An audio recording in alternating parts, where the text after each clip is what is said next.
Hello, everyone. Welcome back to Richard's Podcast Land. And today we will be having Brayden Medlin that's going to be our guest for this episode. But before we get started, how are you doing today so far? Doing good. A little chilly, but good. That's really nice to hear. It's such an honor to have you here in my podcast series today. I really appreciate it. I appreciate you having me on, genuinely. Yeah, I have some questions to ask for you about your career and some stuff. Without further ado, let's get started, shall we? So here's my first question. Can you tell me your whole experience of how you first got into voiceover? What was that like for you? So, voiceover wasn't originally where I wanted to go. I grew up doing music. Okay. And around high school, I started doing theater and realized I don't like theater. I don't like getting typecast just based off of my physical appearance. So I started looking into other ways. I knew I wanted to perform and I knew I wanted to do acting, but I didn't know voiceover was a viable option for what I wanted to do, which was acting without having to be tied down to me just being a 5'11" dude with long hair. So I realized right around there that there were places near me that were teaching specifically act or voiceover focused workshops at the community college near me, and I slowly started taking those while also taking other actors workshops. Sonny Strait was one of the first actors who I took workshops with, and that really cemented, oh yeah, this is what I want to do. And that was 2018, and ever since then I've just been pushing and pushing and pushing, and luckily as of last year I was able to make voiceover my full-time bill-paying job, which was very surreal to come to the conclusion of. Well, that's really cool to hear. It's awesome to hear how your journey started and what kept you going, even though when things might have felt a little uncertain or new, But that's cool. Yeah. Alright, next question. What's it like playing Hans in Greatest Alchemist? Did you know anything about him that really stick with you or surprise you? So, Alchemist was my first, super big anime role. Super big in quotation marks. So when I got the email to come in to record for it, I was super ecstatic and looked at everything I could, which just happened to be the manga at the time. Okay. Because we were doing that one, a simuldub, which meant the Japanese episode came out as the same day as the English episode. So we couldn't watch the episode beforehand before going into record. So I garnered as much as I could on the character beforehand with the manga. And I knew that it was going to be a higher register voice for me. Mm-hmm. Because I've already got a high voice, but Hans is up here and it's very easy to just slip into. I was able to, once, reading it more and realized that he was essentially this world's version of a customer service worker, I just slipped back into my old customer service jobs and the persona that I had to put on there, where it's just always got to have that smile and make sure that everybody knows what's going on. So that was fun, and I really enjoyed that show. Was just a lot of fun getting to work with Zach and Jerry and all of those amazing people on that show. And Hans will always be a feather in my cap that I will look back at fondly, because it gave me the most time behind the microphone in one dubbing session that I've gotten so far. Yep. I mean, it makes me realize there's so much more to voice acting than just reading lines. For example, when they give you a script, you must simply show off your emotions to make the character look developed, Because it's not just about reading the words, it's acting like what the characters do in every scene, you know?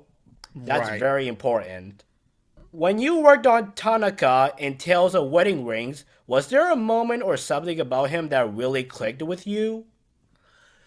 So Tanaka was that was my first ever anime role. So that was I was going into that very very nervous, scared, all of the happy, like every emotion that I could feel, I was feeling. Um, and then when we went in to record, and I realized he was just a dude in high school, I'm like, oh, okay, this is fine. I wasn't. It wasn't that long ago that I was in school, and then I realized that I've been graduated for almost a decade now, and I'm like, oh god, it has been that long. Oh no, I'm getting old. Oh god. Yeah, but that's really awesome. No, it was a lot of fun. Like I said, that was my first ever. That was the anime that got me started working on anime. I'd been doing video games and prelay animation, which is like the Western style animation, for a minute at that point. But anime was just something that I never got the chance to do.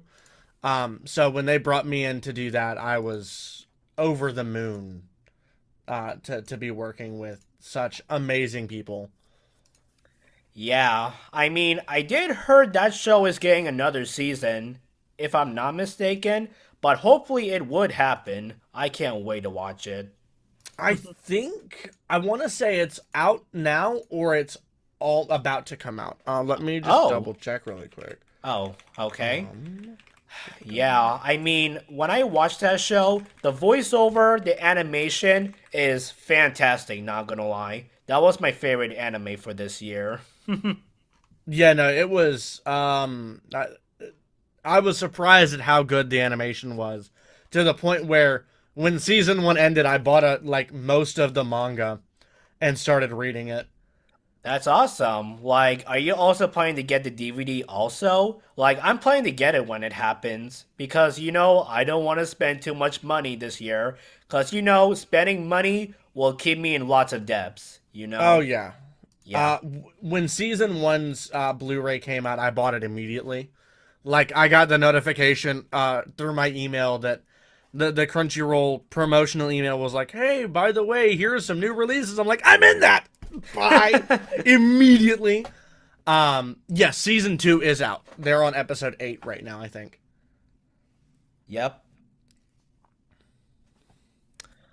All right. Next question. When you're not doing voiceover, what kind of stuff do you like to do? Like, do you like to play sports? Do you like to do music? Do you like to go skateboarding? Or something? So I try not to focus my whole attention on one thing or the other. So sometimes I'll be playing Guitar Hero. Sometimes I'll be playing one of the other 500 games I've got in my living room. Or my buddies and I will go play. We'll go to the court down the street and just play basketball for a little while. But I try and just spend time with the people that I can.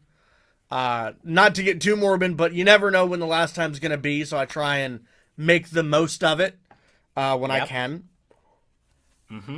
All right. Next question. Have you ever been to any Comic Cons or events where you meet fans or voiceover artists in person? Like, what was that like? So I actually got to go to my first convention as an invited person, and that was Anime NYC this past August, and that was Surreal does not cover it. I getting to go for a project that I'd been on for years and meeting the people that I'd been working with for years but never got to see face to face was an amazing feat. And getting to sit and overbook the room because there were only supposed to be 250 people, and we had people lined up all along the back wall, and we talked for an extra 2 hours after the panel with all of the people that were in the room, and getting to meet people that said, "You're the reason that I started voiceover." That was, that's what I did it for. Getting to hear that I changed people's lives the way my life was changed made me, it vindicated me, so to speak, for lack of a better word. Yeah, I mean, I did remember Bang Zoom Entertainment did a workshop at a convention. Like, you know what that voiceover company is, right? It's really cool. Yes, that's the anime dubbing company out of LA. They're awesome. I love them.